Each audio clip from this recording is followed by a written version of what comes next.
जी नमस्कार साथियों। Good morning प्यारे दोस्तों। आज की जो हमारी क्लास है उसमें टॉपिक चल रहा है हमारा उपसर्ग। और उपसर्ग की जो बेसिक कंडीशन थी वे सारी चीज़ें हम आपको बता चुके हैं। आज कुछ और एग्जाम्पलों के साथ हम उपसर्ग की और ज़्यादा क्लियरिटी करेंगे। अब इससे पहले हमने पढ़े कि संस्कृत में हम 22 उपसर्गों का प्रयोग करते हैं, उर्दू के अंदर 19 उपसर्गों का प्रयोग करते हैं, हिंदी के अंदर 10 से 12 उपसर्गों का प्रयोग करते हैं और अंग्रेजी के अंदर 8 उपसर्गों का प्रयोग करते हैं। तो यहाँ से बात करते हैं हम संस्कृत के उपसर्ग की। तो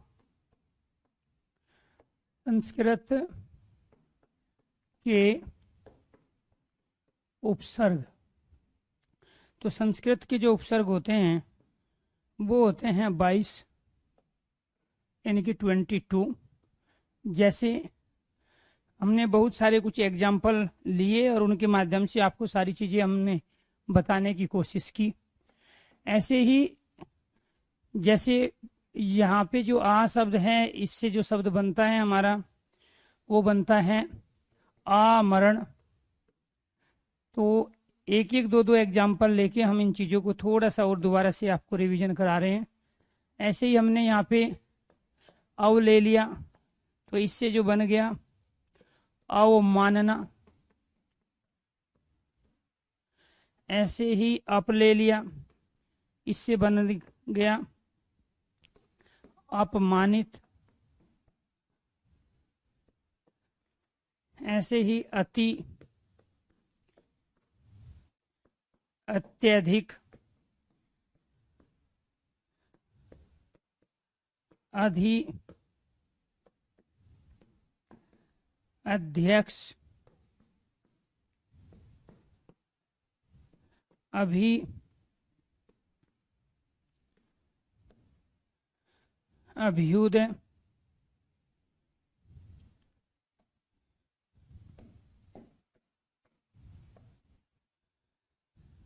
ऐसे ही बनता है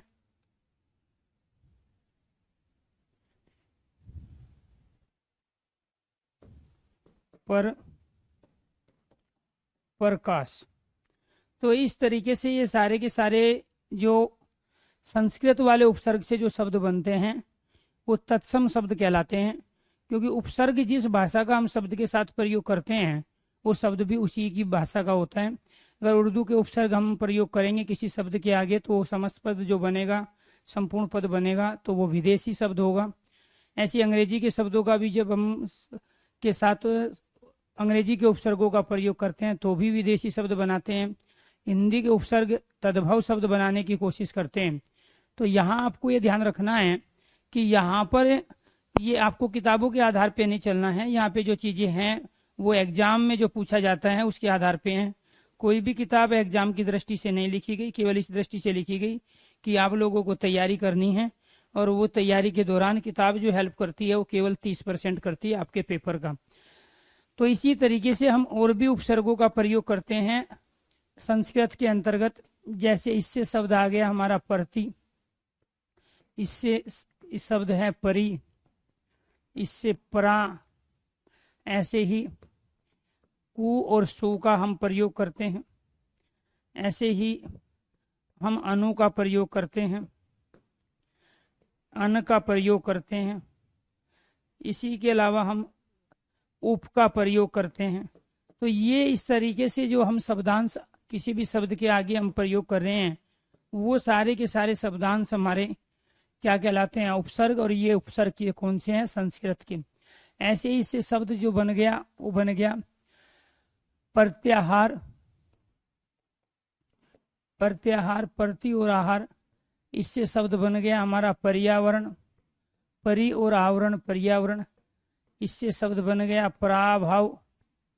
इससे शब्द बना हमारा कुपात्र।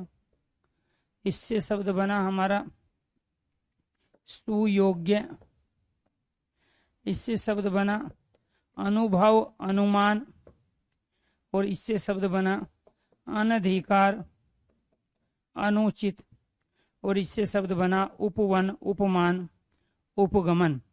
तो यहाँ आपको ये ध्यान रखना है कि हम इन तमाम शब्दांशों का जो प्रयोग कर रहे हैं वो हम संस्कृत के शब्दांश के रूप में कर रहे हैं, जिनको हम उपसर्ग कहते हैं।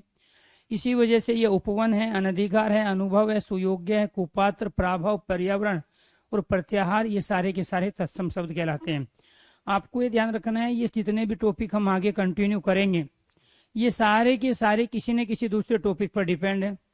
अगर आपको तत्सम तद्भव समझना है, अगर आपको शाब्दिक अर्थ का पता करना है, अगर आपको विलोम शब्द पहचानने हैं, तो आपको उपसर्ग और प्रत्यय के बारे में पता होना चाहिए, क्योंकि बहुत सारे विलोम शब्द, हर 100 में से 30 विलोम शब्द उपसर्गों के द्वारा ही वो उल्टे अर्थ प्रकट करते हैं, विपरीत अर्थ ही प्रकट करते हैं, विरुद्ध अर्थ प्रकट करते हैं। तो यहाँ आपको ध्यान रखना है कि मान के चलो पात्र दे दिया तो उसका उल्टा क्या हो जाएगा, कुपात्र हो जाएगा। तो यहाँ पर हम गमन आ गया तो उसके आगे आ लगा देंगे तो आगमन हो जाएगा। तो सभी दोस्तों को नमस्कार, जो भी बच्चे बाद में लाइव हो रहे हैं, आपको ये ध्यान रखना है, हम इसको केवल इसलिए नहीं पढ़ा रहे हैं कि उपसर्ग का क्वेश्चन आता है, वो तो चीजें आसान है, लेकिन उपसर्ग के आधार पे आपको तत्सम तद्भव देशी विदेशी संकर शब्दों की पहचान करनी है। उपसर्ग के आधार पे आपको विलोम शब्द बताने हैं, उपसर्ग के आधार पे आपको शाब्दिक अर्थ बताना है, उपसर्ग के आधार पे आपको शब्द की शुद्ध वर्तनी को पहचानना है। इसीलिए सारे टॉपिक का आपस में क्या है, सीक्वेंस है, लिंक है। तो ये क्या कहलाए अपने आप में, ऐसे शब्दांश का जब हम प्रयोग करते हैं जो किसी शब्द के आगे लगकर उसके अर्थ को बदल देता है, उसी को हम क्या कहते हैं, उपसर्ग कहते हैं। इसी तरह हम हिंदी में भी कुछ उपसर्गों का प्रयोग करते हैं। तो हिंदी के जो हमारे उपसर्ग हैं, हिंदी के उपसर्ग, तो हिंदी में हम 10 से 12 उपसर्गों का प्रयोग करते हैं। और वो कौन कौन से उपसर्ग होते हैं, जैसे ए का प्रयोग करते हैं हम हिंदी में उपसर्ग के रूप में, ऐसे ही हम अन का प्रयोग करते हैं, अलंत नहीं लगा होता है, वो अन अलग है, ये हिंदी वाला है। ऐसे इसके अलावा हम जो यहाँ पे प्रयोग करते हैं वो बिन का प्रयोग करते हैं, बिन का। ऐसे नी का प्रयोग करते हैं, अध का प्रयोग करते हैं, कै का प्रयोग करते हैं, से का प्रयोग करते हैं, उन का प्रयोग करते हैं। तो ये क्या है हमारे, ये हिंदी के उपसर्ग है। ये क्या है हमारे, ये हिंदी के उपसर्ग है। कैसे इनसे शब्द बनता है, इससे शब्द बनता है एजान, इससे शब्द बनता है अनहोनी, अनहोनी, अन कही, अन सुनी। इसके बाद बिन खाया, बिन बेहाया, तो ये क्या बना, बिन खाया। नी निडर शब्द है, निकम्मा शब्द है। ये सारे के सारे जो शब्द हैं ये तद्भव है, हिंदी के शब्द हैं। अध पका, अध जला, अध खिला, अध कचरा। तो यहाँ पर आपको ये ध्यान रखना है, आगे जो शब्दांश लगा है ये उपसर्ग के रूप में है लेकिन हिंदी का है। इससे क्या बन गया, कपूत, इससे क्या बन गया, सपूत, और इससे क्या बन गया, 39, 39। ऐसे ही शब्द क्या बनता है, 19। तो यहाँ आपको ध्यान रखना है 39 है, 49 है, यानी कि चार। तो आपको ध्यान रखना 40 से एक कम, तो उनका प्रयोग जो हम करते हैं वो एक कम के लिए करते हैं। ऐसे 49 है, ठीक है। जो 50 से एक कम है वो क्या कहलाता है, 49। तो ये जो शब्दांश है जो यहाँ शब्द के आगे आए हैं इन्हीं को हम उपसर्ग कहते हैं। लेकिन ये जो उपसर्ग होते हैं ये किसके हैं, ये हिंदी के उपसर्ग हैं। तो ये कौन से हैं, इसी वजह से सारे के सारे शब्द क्या कहलाए हमारे, ये हिंदी के तद्भव शब्द कहलाए। लेकिन लॉजिक आपको ये ध्यान रखना है कि यहाँ पर जो हम अन का प्रयोग कर रहे हैं, एक प्रयोग हम अनुचित में भी करते हैं अन का प्रयोग, लेकिन इसमें और इन दोनों में अंतर है। अन और उचित मिलके क्या बन गया, अनुचित। तो ये आपको ध्यान रखना। अगर यहाँ पे हम दूसरा प्रयोग करते हैं अनबन, तो इस अनबन में यहाँ पे जो हमने प्रयोग किया ये किया, दोनों में अंतर क्या है, दोनों में अंतर ये है कि ये संस्कृत का उपसर्ग है, हलंत लगा हुआ है, और ये जो उपसर्ग है ये हिंदी का उपसर्ग है। तो आपको ये ध्यान रखना है, अन और उचित मिलके क्या बना, अनुचित। यहाँ पे ये आधा नए आया, इसमें हमने ये ऊ लगाया और दोनों मिलके क्या बन गया, नु बन गया। तो जो हलंत वाला अन है, जो अनधिकार में लगता है, अनिच्छा में लगता है, वो संस्कृत का उपसर्ग होता है, संस्कृत का शब्दांश होता है। और यहाँ अनबन में जो है अनहोनी, अनकही, अनसुनी, तो ये जो अन होता है ये हिंदी का होता है। ऐसे ही आपको इस पे थोड़ा फोकस करना है। यहाँ पे जो हम प्रयोग करते हैं, इसका जो प्रयोग करते हैं विसर्ग के साथ नी का, तो वो संस्कृत का उपसर्ग होता है। वो किसका होता है? वो संस्कृत का है। और ये बिना विसर्ग वाला जो नी का प्रयोग करते हैं वो यहाँ हिंदी का शब्दांश अर्थात हिंदी का उपसर्ग होता है। तो ये आपको ध्यान रखना है कि यहाँ पर जो हमने प्रयोग किया है ये बिना विसर्ग वाला प्रयोग किया, जो निडर में निकम्मा में लगा। तो यहाँ पर जो हम शब्द प्रयोग कर रहे हैं नी शब्द में, ये जो प्रयोग कर रहे हैं ये संस्कृत का कर रहे हैं, इसलिए जो नी शब्द बिना शब्द के, इसका भी अर्थ बिना होता है। निडर बिना डरे, निकम्मा बिना काम का। तो आपको ये ध्यान रखना है कि यहाँ इस दोनों का अर्थ सेम है, लेकिन ये संस्कृत का है और ये क्या है? हिंदी का है। अगर ये लगा हुआ है तो वो तत्सम बनाएगा, संस्कृत का शब्द बनाएगा। ये लगा हुआ है तो वो हिंदी का शब्द बनाएगा। वो क्या है? वो हिंदी का शब्द बनाएगा। ये आपको ध्यान रखना है। इसके बाद यहाँ पे तीसरा जो है जिसपे आपको वो करना है वो है अध। ये वाला जो अध होता है, इस वाले अध का अर्थ होता है आधा। ये वाला अध क्या होता है? आधा होता है। और इसका प्रयोग हम कहाँ करते हैं? हिंदी में करते हैं। इसका प्रयोग कहाँ करते हैं? ये वाला जो अध है हम इसका प्रयोग करते हैं हिंदी में। और यहाँ पर इसका अर्थ जो होगा वो क्या होता है? आधा। लेकिन संस्कृत में जो हम प्रयोग करते हैं, आप यही गलती करते हैं और वही ये लॉजिक पूछता है। संस्कृत में हम आधे के लिए एक शब्द आता है अर्ध। इसका जो प्रयोग करते हैं वो अर्धवार्षिक परीक्षा में करते हैं। ठीक है, इसमें अधपका, अधजला, अधखिला में प्रयोग करते हैं। लेकिन संस्कृत में ही जो उपसर्ग प्रयोग होगा तो वो प्रयोग होता है हमारा उपसर्ग के रूप में जो प्रयोग होता है वो होता है विसर्ग के साथ, जिसका अर्थ होता है नीचे या नीचे की ओर। और इससे जो शब्द बनते हैं, इससे शब्द बनेंगे हमारे अधो उन्नति, इससे शब्द बनेंगे अधो पतन, इससे शब्द बनेंगे, इससे शब्द बनेगा अधोगामी। तो ये जो नीचे की ओर उन्नति जा रही है वो अधोन्नति, जो नीचे गिर रहा है जिसका पतन हो रहा है अधोन्नति, जो नीचे की ओर जा रहा है वो अधोगामी। तो यहाँ पे जो ये अध है ये विसर्ग वाला अध है जिसका अर्थ होता है नीचे। ये वाला यहाँ पे शब्दांश नहीं है, ये पूरा शब्द है जिसका अर्थ होता है आधा। क्या होता है? जिसका अर्थ होता है आधा। और ये वाला जो अर्थ है इसका अर्थ क्या है? आधा। तो यहाँ पर ये जो उपसर्ग है ये हिंदी का उपसर्ग है। ये किसका उपसर्ग है? ये हिंदी का उपसर्ग है। ये जो उपसर्ग है ये संस्कृत का उपसर्ग है। तो ये आपको ध्यान रखना है। हम नी का प्रयोग संस्कृत में भी कर रहे हैं, हिंदी में भी कर रहे हैं, अध का प्रयोग संस्कृत में भी कर रहे हैं और हिंदी में भी कर रहे हैं। ऐसे ही अन का प्रयोग हम हिंदी में भी कर रहे हैं और संस्कृत में भी कर रहे हैं। और यही गलती आप करते हो। यहाँ पर कै और से का प्रयोग हिंदी में होता है और कु और सु का प्रयोग कहाँ होता है? संस्कृत में होता है। इस बात का आपको ध्यान रखना है। तो यहाँ ये कपूत और सपूत क्या है? हमारे तद्भव हिंदी के, क्योंकि हमने हिंदी के उपसर्गों के द्वारा ही इनको बनाया है। तो अर्ध से क्या बनेगा? अर्धवार्षिक परीक्षा। तो अर्धवार्षिक, तो इससे क्या बन गया? अर्धवार्षिक। तो आप प्रयोग करते हो अर्धवार्षिक। तो इसका ये शब्द है, ये शब्दांश नहीं है, ये उपसर्ग नहीं है। तो उपसर्ग तो शब्दांश होते हैं, शब्द के आगे लगते हैं, और ये क्या है? अपने आप में शब्द है। ऐसे उनका जो प्रयोग करते हैं 39, 49, ठीक है, 59 में, तो आपको ये ध्यान रखना है जो 60 से एक कम हो उसी को हम क्या कहते हैं? 59 कहते हैं। तो उनका प्रयोग किस लिए करते हैं? एक कम के लिए करते हैं। उनका प्रयोग किस लिए करते हैं? एक कम के लिए करते हैं। अब आपके लिए क्वेश्चन ये है कि यहाँ पर जो न्यून शब्द है, न्यून, ये वाला जो न्यून है इसमें आपको उपसर्ग बताना है। इसमें कौन सा उपसर्ग है? इस न्यून में कौन सा उपसर्ग है या कोई उपसर्ग नहीं है? और आपके पास ये 4 ऑप्शन हैं। एक ऑप्शन है आपके पास ये वाला नी, दूसरा ऑप्शन है आपके पास ये वाला नी, तीसरा ऑप्शन है इसमें दोनों हैं, और चौथा ऑप्शन है कोई उपसर्ग नहीं है। कोई उपसर्ग इसके अंतर्गत नहीं है, कोई उपसर्ग नहीं है। ये 4 ऑप्शन आपके पास हैं। इसमें से आपको बताना है कि न्यून में कौन से उपसर्ग का प्रयोग हमने किया है या ये बिना उपसर्ग वाले शब्द हैं। तो राइट आंसर क्या होगा? कई बार जब दिक्कत होती है तो आपको उपसर्ग कैसे पहचानना है।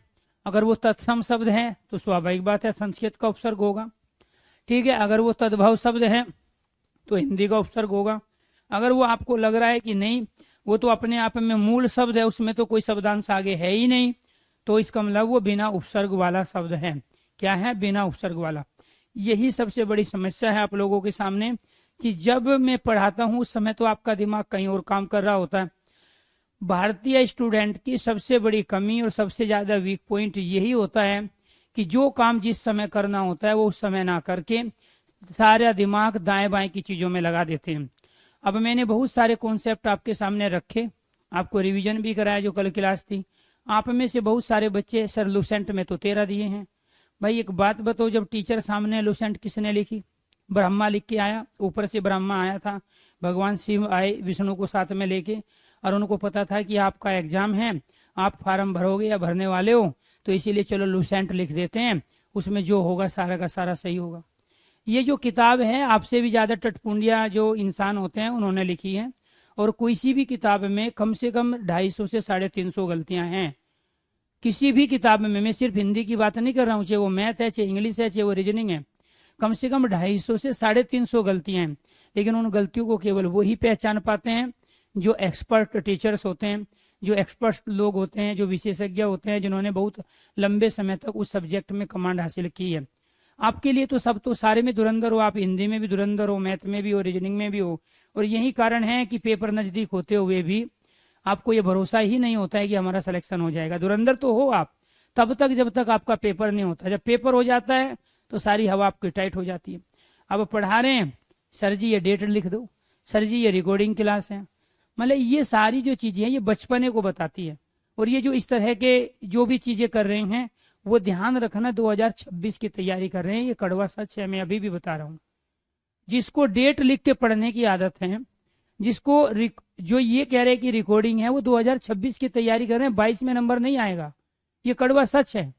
मतलब जब आपने बैच खरीदा तो आपको भरोसा था कैरियर लैब पे, उसकी फैकल्टी पे भरोसा था, तभी तो आपने खरीदा। ये तो आप पहले पे पागल थे जब आप बैच खरीद रहे थे। आज जब भरोसा है तो फिर टीचर पे भरोसा रख के वो रिकॉर्डिंग पढ़ाए, लाइव पढ़ाए, आपका काम केवल सीखना है, आप उससे सीखो। मैंने कहा कि कैरियर विल पे कोई भी सब्जेक्ट और कोई भी टीचर और कोई भी कोर्स डंके की चोट पे कह के बताया जाता है कि ये रिकॉर्डिंग है, ये लाइव है, इसमें रिकॉर्डिंग और लाइव दोनों रहेगी।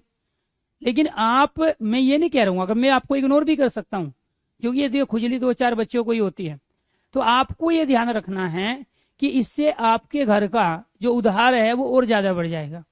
आपके माँ बाप की जो खुशियां की जो चमक है वो दूर चली जाएगी, और क्योंकि आपके तो उनके सपनों को पूरा कर ही नहीं सकते, क्योंकि आपकी जो इच्छाएं हैं वो तो कुछ और है। आपने कोर्स खरीद लिया पढ़ने के टाइम पे सुबह सुबह, अब आदमी नहा धो के भगवान का नाम लेता है, हम दो आप सरस्वती की आराधना में हैं, आज यहाँ सरस्वती की आराधना में 8 बजे हम बैठ गए हो और उसमें भी दिमाग में बेफालतू की चीजें चल रही हो, तो ये सच्चाई है कि आप 2026 की तैयारी करें। अब अपने डेट ऑफ बर्थ निकाल लेना और देखना 2026 में आपका एज बचा भी है कि नहीं बचा है फार्म भरने का, या फिर आप ऐसे ही बनोगे जैसे दुनिया पढ़ के विद्वान बनी है। ठीक, तो आपको ये ध्यान रखना है, मेरे लिए एक एक बच्चा महत्वपूर्ण है, लेकिन मेरा जो फोकस होता है वो केवल और केवल पढ़ाने पे होता है। ये बेफालतू की इधर उधर की चीजें, शेर और शायरी, नौटंकी, ये मेरे से नहीं होती है। इसीलिए अगर आपने ये 50 क्लासें किसी भी तरह ढंग से आपने सुन ली, ठीक है, इनका रिवीजन आपने कर लिया, तो आपकी जिंदगी में या आपके परिवार में आने वाली 7 पीढ़ी को हिंदी पढ़ने की आवश्यकता नहीं है।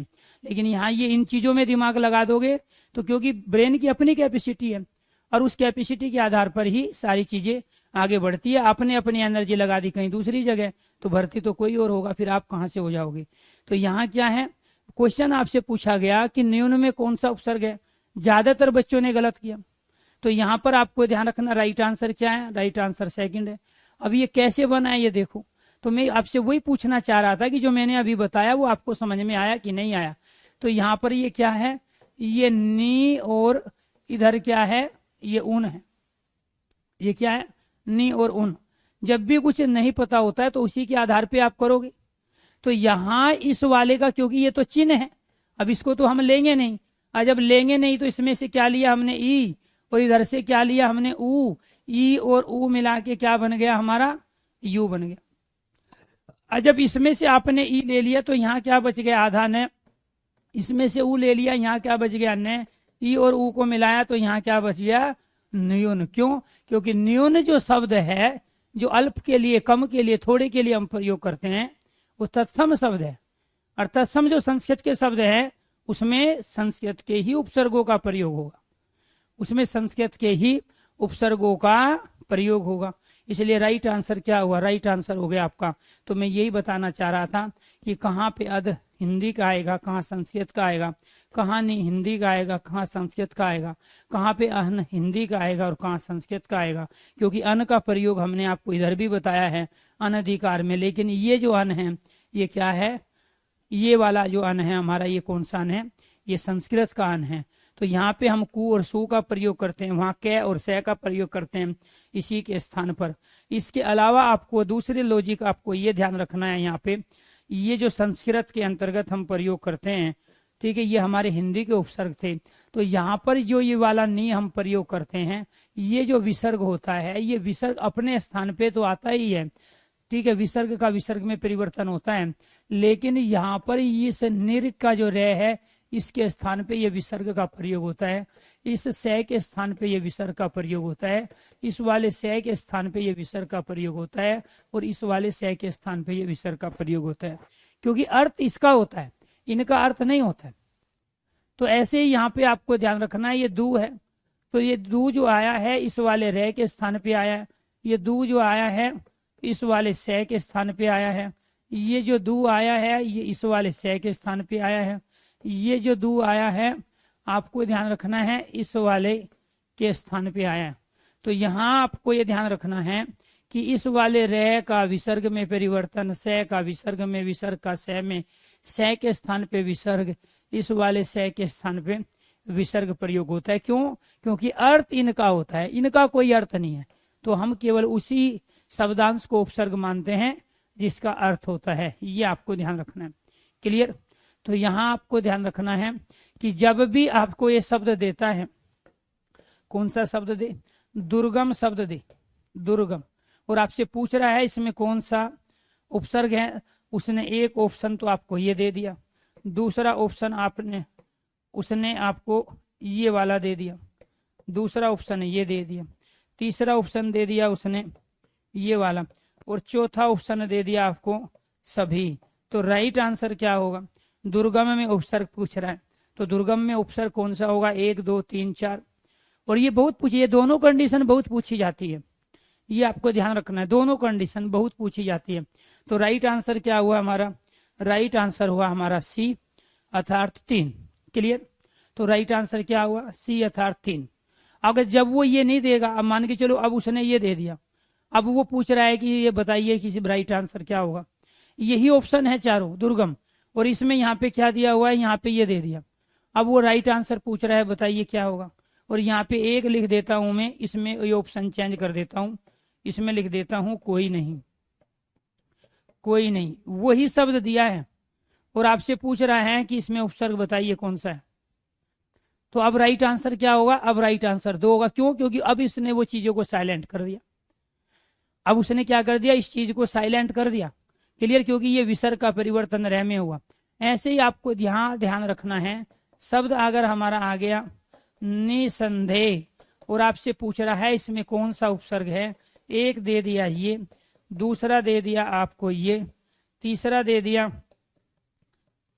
दिया ये, और इसके बाद चौथा दे दिया दूसरा व तीसरा, दूसरा 2 व 3 दोनों। तो राइट आंसर क्या होगा, राइट आंसर क्या होगा, क्योंकि जो आप गलती करते हो तो अगर वो गलती हमने पहले ही बता दी तो आपके सारे डाउट क्लियर हो जाएंगे अपने आप। निसंदेह में उपसर्ग बताइए, 4 ऑप्शन आपके पास है, निसंदेह में कौन सा उपसर्ग होगा, 1 है, दूसरा है, तीसरा है, या दूसरा और तीसरा दोनों हैं। राइट आंसर क्या होगा, वेरी गुड। तो दिए गए ऑप्शन के आधार पे अब ये लुसेंट में क्या दिया है, फलाने में क्या दिया है, ढिकाने में क्या, अगर लुसेंट से भर्ती होते तो इतनी बेरोजगारी थोड़े इस देश में होती। लुसेंट केवल कामयाब थी 2007 तक। तो 2000 से लेके 2007 में करीब करीब ये मान के चलो आप 2007 तक लुसेंट से चीजें आया करती थी। क्यों? क्योंकि उससे पहले मार्केट में कोई अच्छी किताबें नहीं थी। लेकिन आज के जो ऑनलाइन और ऑफलाइन जो एग्जाम है उनमें क्वेश्चंस की तमाम वैरायटी बदल गई। किसी भी किताब का रोल, चाहे वो 1 हो या 10 किताब लो, किसी भी किताब का रोल पेपर में पूरे सिलेबस को कवर करने में और पेपर में आने वाले क्वेश्चनों में केवल 30% ही रोल होता है। अब मान के मैं ये चलता हूं कि आपकी 50% तैयारी है। मान के चलो 100 क्वेश्चंस किसी पेपर में आपके आते हैं। उन 100 क्वेश्चन में से मैं मान के चलता हूं कि आप 50 सही करोगे बिना किसी पढ़े। लेकिन यहाँ 50 सही करके आप सिलेक्शन नहीं ले सकते, क्योंकि आपको लाखों बच्चों को बीट करके आपको अपनी सीट निकालनी है। तो फिर आपको इस 100 में से जब तक आप हिंदी में 85% या 85 का परफॉर्मेंस नहीं करोगे तब तक आपका सिलेक्शन होने वाला नहीं है। हम इस 50 से 85 पे पहुंचाने की आपकी तैयारी कर रहे हैं। मुझे ये तो पता है कि आप 50% तो आप में से हर कोई करेगा। मैं 10 क्वेश्चन पूछता हूं, 10 में से 5 हर कोई आंसर देगा, लेकिन आगे के 3 आंसर कौन देगा, सिलेक्शन उसका होगा। तो ये 5 से 8 करने की लड़ाई लड़ रहे हैं हम। ये जो सुबह सुबह 8 बजे रोज जो लाइव हो रहे हैं, हम ये आगे के ये 3 क्वेश्चन, 5 तो दुनिया कर रही है, लेकिन ये 5 करके मेरिट में नहीं आएंगे। ये आगे के 3 क्वेश्चन उसको मेरिट में लाएंगे जो दुनिया गलत करेगी, लेकिन आप उसको सही करके आओगे। तो लड़ाई यहाँ उसी 25% की है, ठीक है, उसी 35% की लड़ाई है यहाँ जो फाइनल मेरिट में हमारा नंबर लाते हैं। तो इसमें राइट आंसर क्या है? इसमें राइट आंसर केवल और केवल 2 है। जब तक ऑप्शन में ये रहेगा इसके अलावा कोई आंसर नहीं होगा, और एक ही चीज को 10-10 बता रहे हैं, उसके बावजूद भी बहुत सारे बच्चे गलत कर रहे हैं। तो आपको ये ध्यान रखना है कि ये क्या है यहाँ पे आपको ये नी, क्योंकि अर्थ इसका है निसंदेह, बिना संदेह की। जब तक ऑप्शन में ये है तब तक राइट आंसर ये, और जब ऑप्शन में ये नहीं होगा तब राइट आंसर ये होगा। दोनों उपसर्ग नहीं हो सकते क्योंकि अर्थ इसका है। जब इस चीज को वो साइलेंट रखेगा तब आप इसको मानोगे, तब हम क्या कहेंगे कि इस विसर्ग का परिवर्तन सहम्य होकर शब्द क्या बन गया? निसंदेह। ऐसे ही आपको ये ध्यान रखना है, यहाँ पे शब्द आ गया दुश्चिंता, और आपसे पूछ रहा है कि इसमें बताइए कौन सा उपसर्ग है। एक दे दिया ये, दूसरा दे दिया ये, तीसरा दे दिया ये, और चौथा दे दिया ये। तो राइट आंसर क्या होगा? दुश्चिंता में उपसर्ग पूछ रहा है, दुश्चिंता में कौन सा उपसर्ग है? दू है, ये दू है, दुस है, या फिर राइट आंसर क्या होगा? जी जी,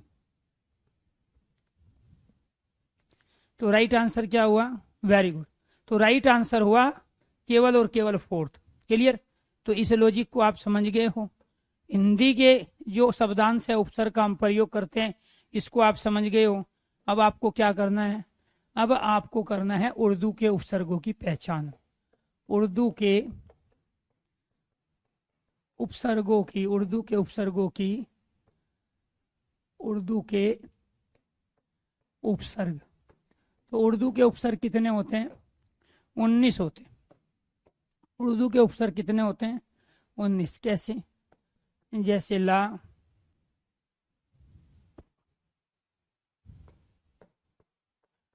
अल, बिल,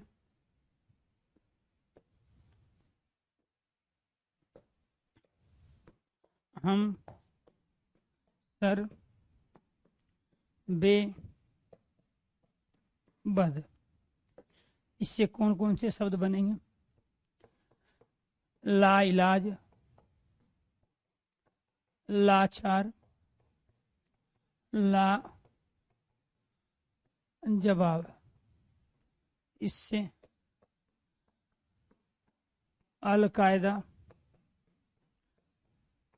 अलबत्ता, अलबेला। इससे बिल्कुल, बिल इरादा, बिलावल, हमदर्द, हम सफ़र,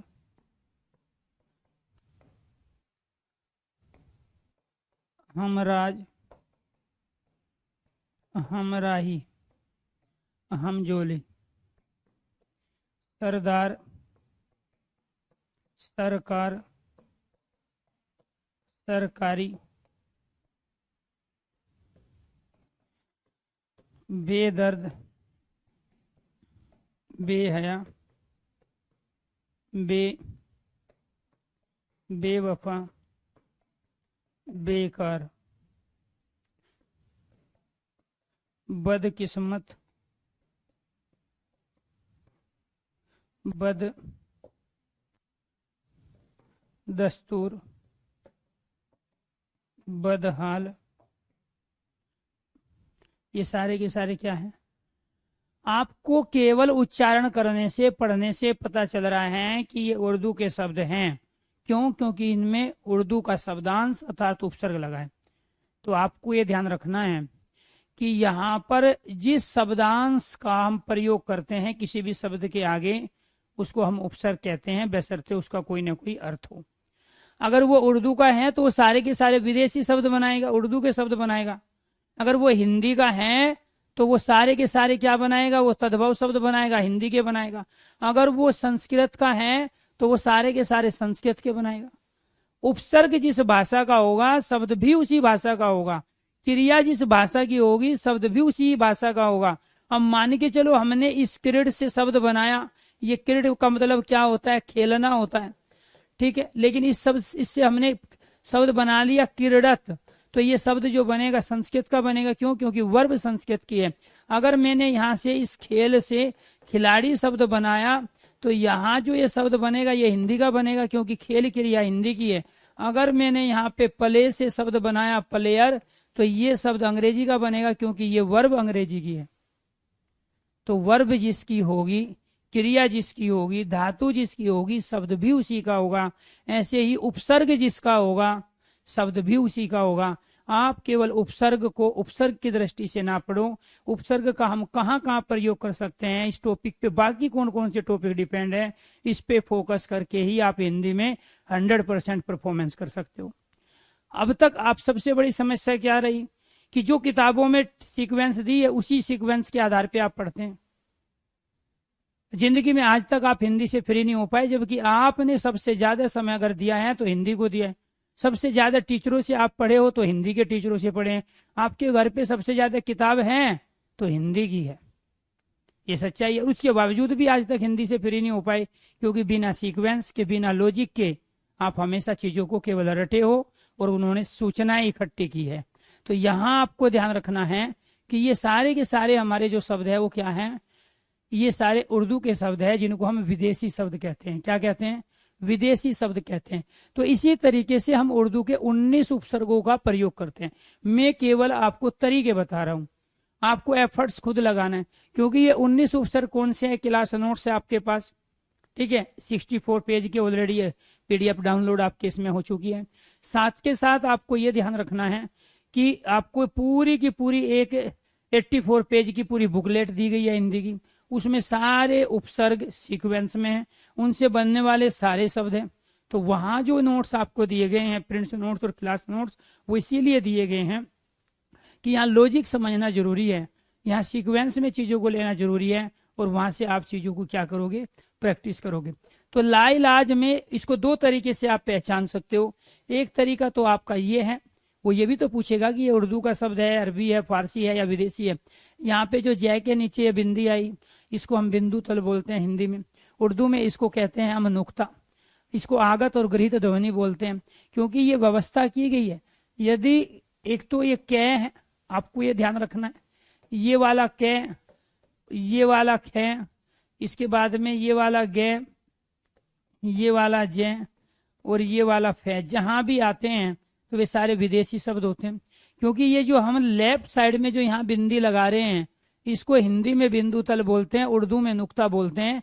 और ये जो 5 ध्वनि होती हैं, इनको हम आगत और गृहीत ध्वनि कहते हैं। एक हिंदी के बहुत बड़े कवि और साहित्यकार हुए, उनका नाम था राजा शिव प्रसाद सितारे हिंद। वो अरबी फारसी मिश्रित हिंदी पे जोर देना चाहते थे। एक राजा लक्ष्मण सिंह हुए उन्हीं के साथ के, तो वो संस्कृतनिष्ठ हिंदी पे ज्यादा जोर देते थे।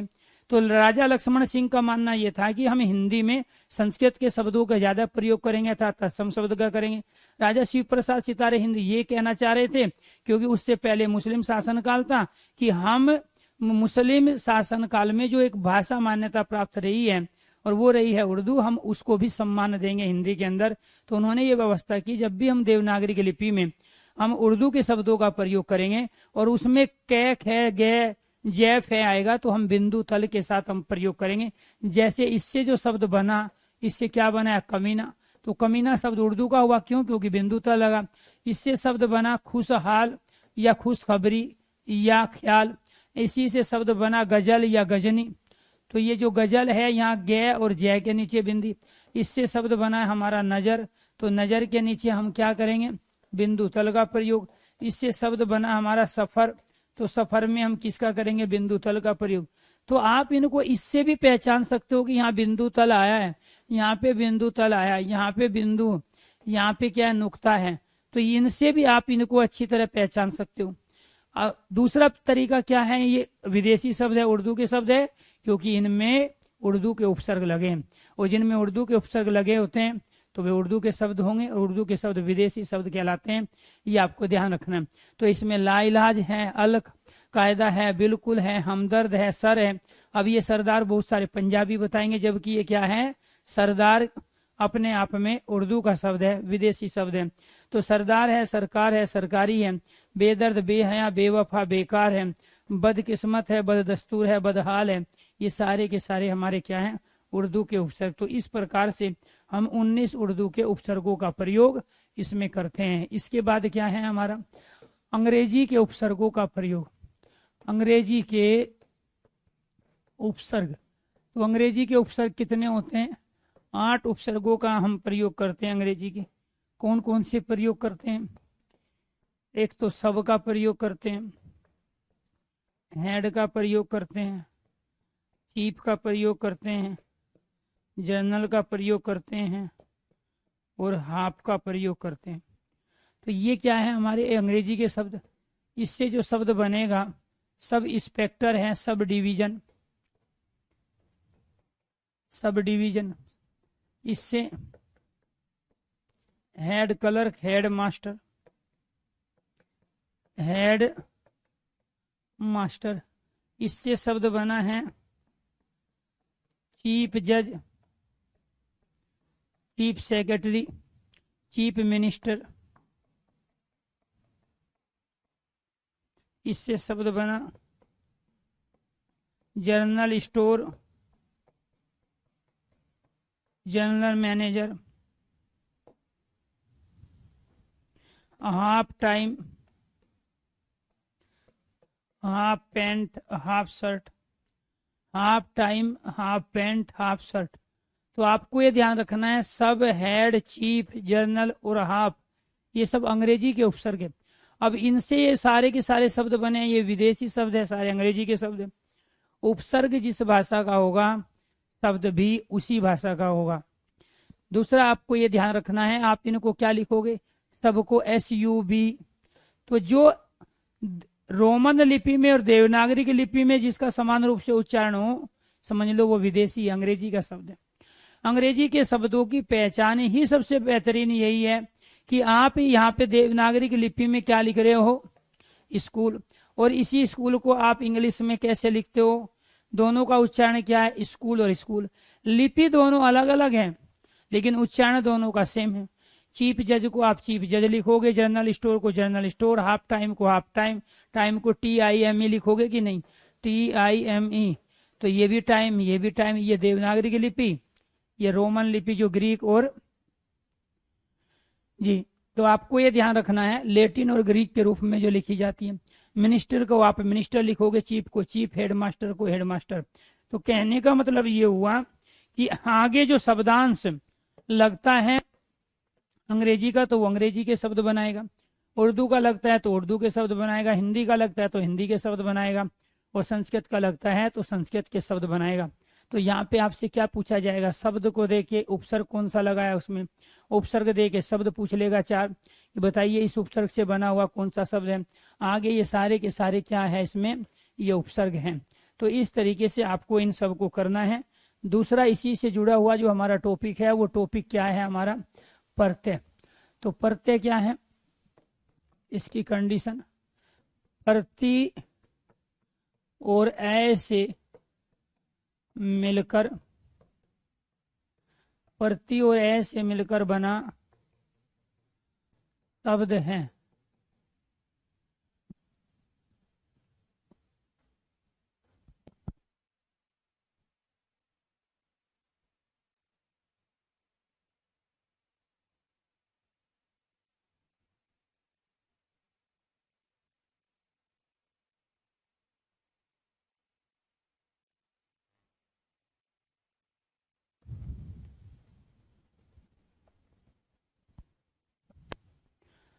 प्रति और ऐ से मिलकर बना शब्द है। प्रत्यय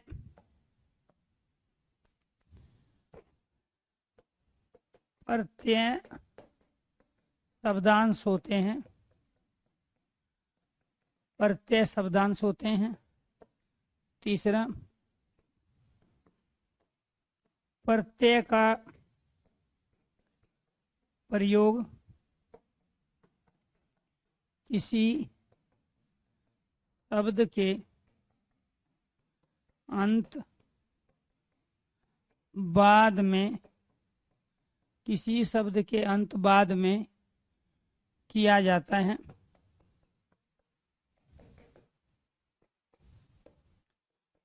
प्रत्यय का कोई अर्थ, प्रत्यय का कोई अर्थ नहीं होता है।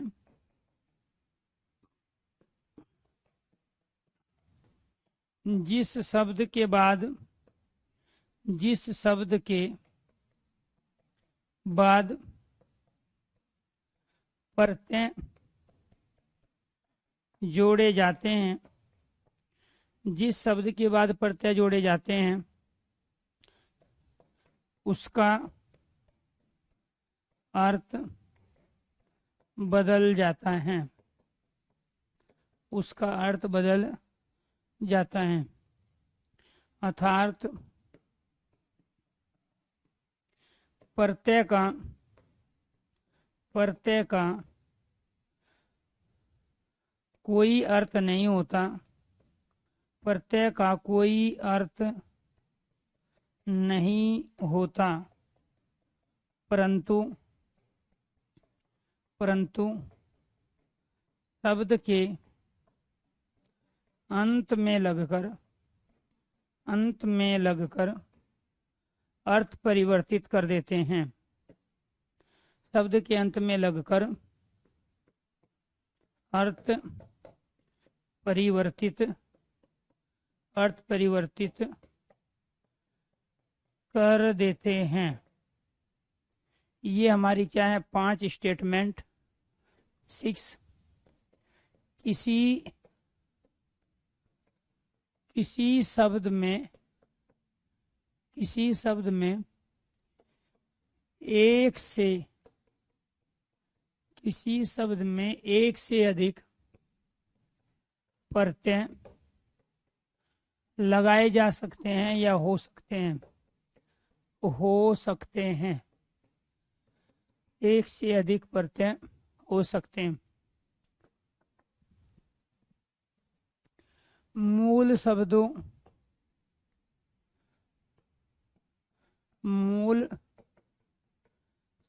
को पहचान कर प्रत्यय को अलग किया जाता है। 8वां, मूल शब्द वह छोटे से मूल शब्द व छोटे से छोटा, मूल शब्द व छोटे से छोटा शब्द होता है। मूल शब्द व छोटे से छोटा शब्द होता है जिसका कोई अर्थ, मूल शब्द व छोटे से छोटा शब्द होता है जिसका कोई अर्थ या भाव, जिसका कोई अर्थ या भाव अवश्य, मूल शब्द व छोटे से छोटा शब्द होता है जिसका कोई अर्थ या भाव अवश्य हो। समस्त संपूर्ण पद में से मूल शब्द वाला भाग निकालने पर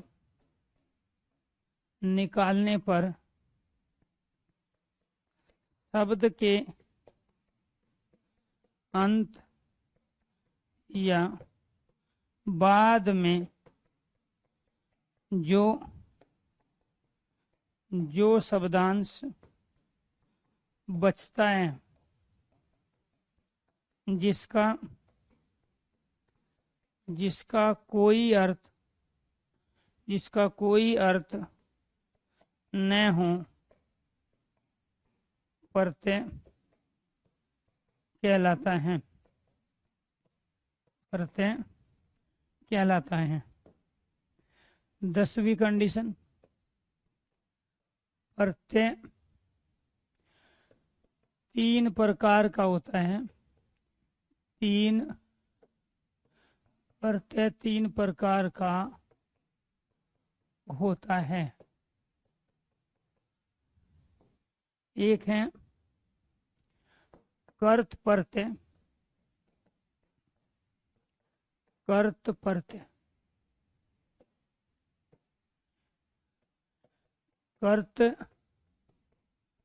प्रत्यय का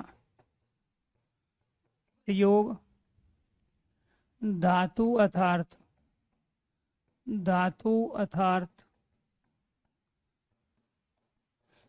क्रिया के बाद या अंत में किया जाता है।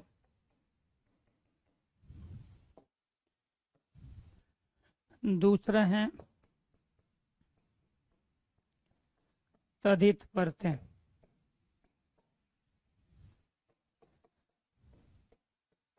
तद्धित प्रत्यय का प्रयोग संज्ञा, सर्वनाम,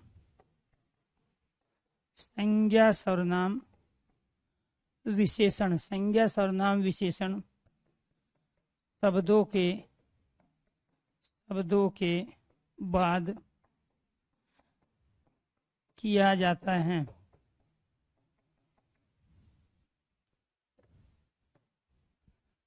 तीसरा स्त्री प्रत्यय। स्त्री प्रत्यय का प्रयोग पुल्लिंग शब्द से स्त्रीलिंग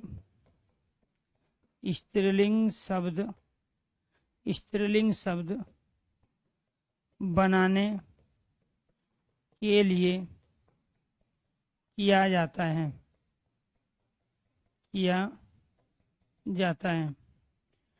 तो ये 10 कंडीशन किसकी हैं? प्रत्यय की। एक एक कंडीशन के बारे में चर्चा करते हैं कि यहाँ कंडीशन हमारी क्या है। ये प्रति और ए से मिलके बना है। पहली कंडीशन हमारी है ये।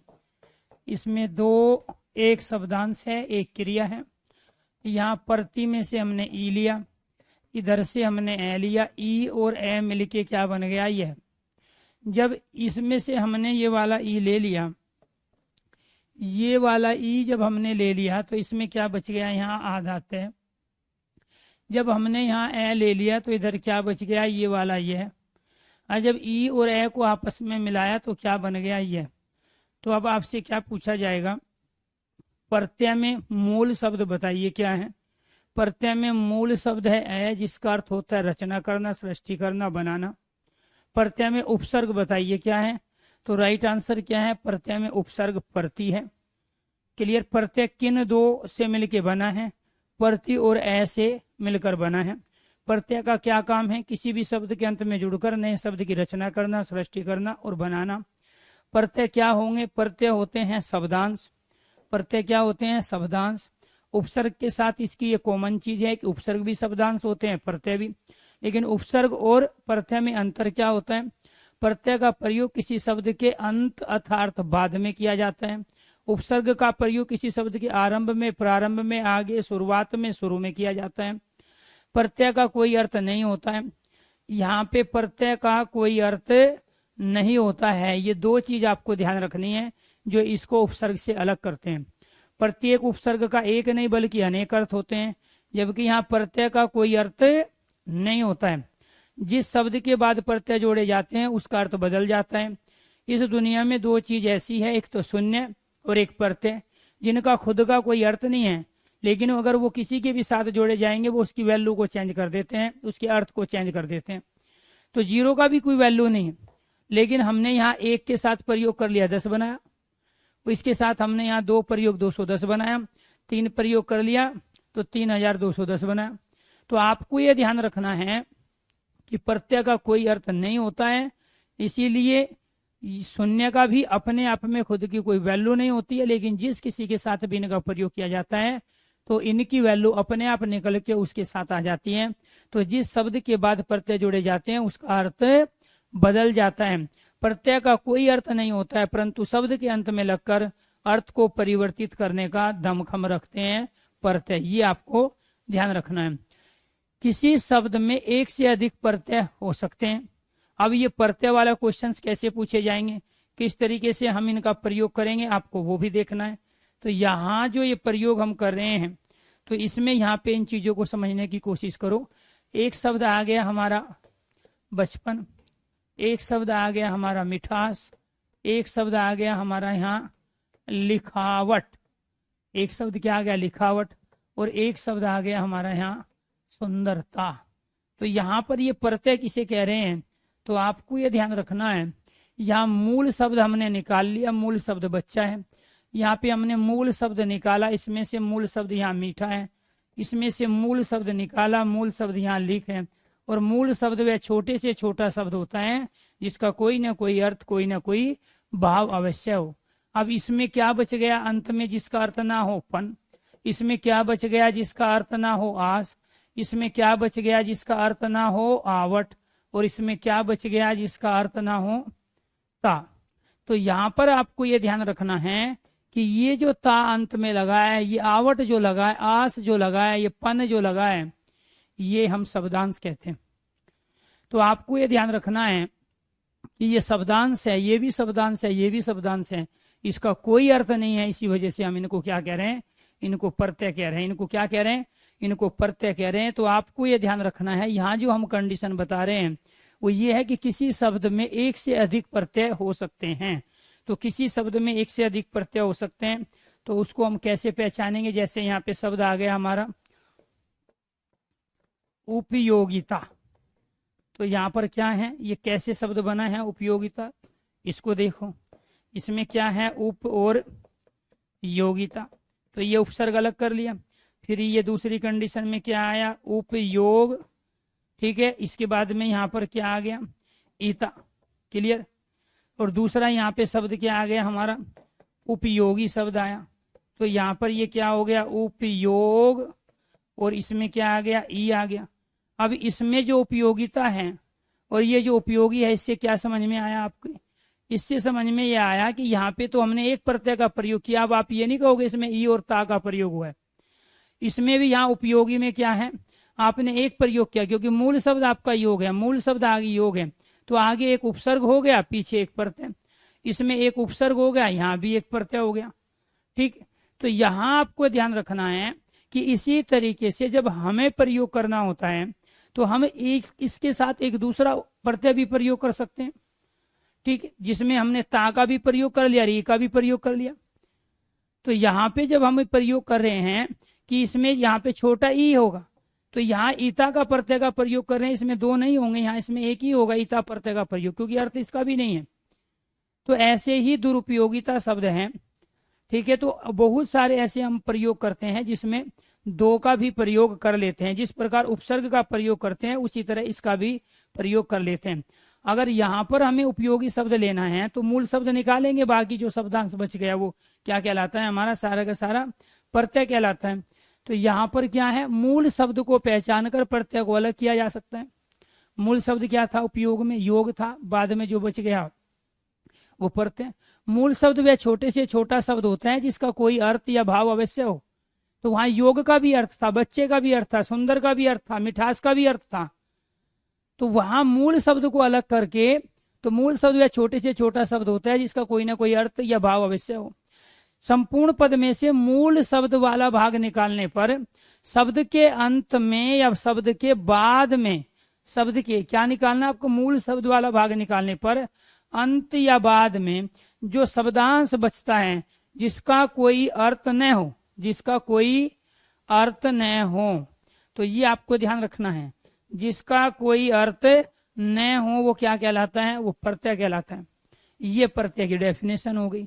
इसके बाद क्या है, प्रत्यय तीन प्रकार के होते हैं। कितने प्रकार के, और आपकी किताबों में किसी में 2 दिए हैं, किसी में 15 दिए हैं, किसी में 50 दिए हैं। भर्ती होना है तो आपको इस तरीके से चलना पड़ेगा। विद्वान लेखक साहित्यकार बनना है, कवि बनना है, तो आपको किताबें पढ़नी पड़ेगी, क्योंकि किताबें विद्वान बनाती है, और विद्वान की कोई भी पोस्ट, कोई भी फार्म, कोई भी सरकार निकालती नहीं है। ठीक है, तो इसीलिए आपको अपने आधार पर चीजों को नहीं लेना है, बल्कि उनको सही सीक्वेंस में लेके प्रैक्टिकली लॉजिकली समझना है। तो प्रत्यय तीन प्रकार के होते हैं, कर्त प्रत्यय, एक तदित प्रत्यय और स्त्री प्रत्यय। कर्त प्रत्यय का प्रयोग कहाँ होगा, धातु में। धातु अर्थात क्रिया, संस्कृत में धातु कहते हैं, हिंदी में क्रिया कहते हैं। तदित प्रत्यय का प्रयोग कहाँ होगा, तदित प्रत्यय का प्रयोग होता है संज्ञा शब्दों के साथ, सर्वनाम शब्दों के साथ। संज्ञा मतलब जैसे बच्चा है, ठीक है, तो मनुष्य में ता जोड़ दिया तो मनुष्यता हो गया, मानव में ता जोड़ दिया तो मानवता होगा। ठीक है, तो यहाँ पे संज्ञा है, ये सर्वनाम क्या है, ठीक, यह अपना में जोड़ दिया पन तो अपनापन हो गया। ठीक है, मम में जोड़ दिया ता तो ममता हो गया। तो मम मेरा मतलब मेरा, अपना और मम क्या है, दोनों सर्वनाम है। विशेषण सुंदर में ता जोड़ दिया तो सुंदरता, मिठास में आ जोड़ दिया तो मिठास, ये विशेषण है। तो जो संज्ञा में, सर्वनाम में, विशेषण में प्रयोग होते हैं उनको हम तदित प्रत्यय कहते हैं, और जो क्रिया में प्रयोग होते हैं उनको हम कर्त प्रत्यय कहते हैं। और जो पुल्लिंग शब्द से स्त्रीलिंग शब्द बनाते हैं, जो पुल्लिंग से स्त्रीलिंग शब्द बनाने के लिए प्रयुक्त होते हैं उनको हम स्त्री प्रत्यय कहते हैं। जैसे नर में ई लगाया तो शब्द क्या बनाया, नारी बना लिया। क्लियर। जैसे अज कहते हैं बकरे को, बकरे में आ लगाया तो शब्द क्या बना लिया, अजा। अजा क्या हो गई, बकरी हो गई। तो यहाँ पर आपको ये ध्यान रखना है, ये जो शब्द हमने यहाँ प्रयोग किए हैं, ये बच्चा जो है ये संज्ञा है, जातिवाचक संज्ञा, पन लगाया तो इसका मतलब ये पन क्या है, तदित प्रत्यय। ये मीठा क्या है, विशेषण है, और जब ये विशेषण है आस प्रत्यय लगाया तो ये क्या है, तदित प्रत्यय। ये लिख क्या है, क्रिया है, और जब क्रिया है तो ये क्या होगा, कर्त प्रत्यय। ये क्या है, कर्त प्रत्यय। सुंदर क्या, विशेषण था, तदित प्रत्यय। ऐसे ही कुमार शब्द आ गया, और इस कुमार में हमने ई लगाया तो शब्द बनाया कुमारी, तो ये पुल्लिंग शब्द से स्त्रीलिंग बनाया, तो ये जो प्रत्यय कहलाएगा, ये कौन सा प्रत्यय कहलाएगा, ये स्त्री प्रत्यय कहलाएगा। कौन सा प्रत्यय कहलाया, ये स्त्री प्रत्यय कहलाया। तो जो पुल्लिंग शब्द से स्त्रीलिंग बनाने का काम करते हैं वो क्या कहलाए, स्त्रीलिंग। तो ये आपको ध्यान रखना है कि यहाँ पे जो प्रत्यय होते हैं हमारे वो कितने प्रकार के होते हैं, 3 प्रकार के। इसके एग्जाम्पल और उपसर्ग के एग्जाम्पल लेके इस टॉपिक को कल हम क्लियर कर लेंगे दोनों को, और इनकी प्रैक्टिस भी करेंगे। तो कल क्या होगा, कल हम पहले से 40 से 50 कुछ शब्द लिखेंगे, उसमें से आपको उपसर्ग और प्रत्यय पहचानना है। और उसके साथ साथ फिर आपको ये भी बताएंगे कि किस तरीके के क्वेश्चन यहाँ से बनते हैं, उन क्वेश्चन की करेंगे प्रैक्टिस। आज के लिए इतना ही, क्योंकि समय हो चुका है, और बाकी लेंगे कल। सभी दोस्तों को नमस्कार, धन्यवाद। कल फिर मिलते हैं उपसर्ग और प्रत्यय प्रैक्टिस के साथ।